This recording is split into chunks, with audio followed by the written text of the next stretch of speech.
So, if health plans are able to successfully come into compliance with this mandate, I imagine the very next question they're going to ask is what's next? How does this capability evolve?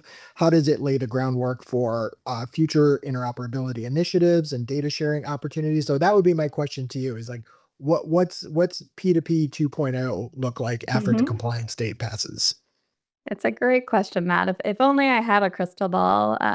But I do think, again, taking a big step back. At the end of the day, what the interoperability rule is really intending to advance and push forward is more seamless data exchange. And different APIs are sort of tackling different stakeholders and different use cases.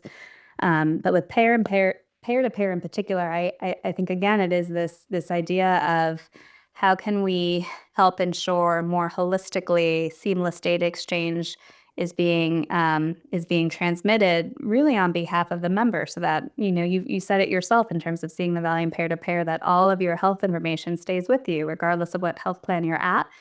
I do think, though, that and we saw this a little bit with the patient access API. So this came out first. It came out back in, I want to say it was, I think 2020. Um, and to be honest, I think it was a soft mandate in the sense that, it was a mandate, but there weren't strong penalties if you really didn't implement it. And, we even saw this too with a proposed pair-to-pair mandate that the government kind of delayed the eventual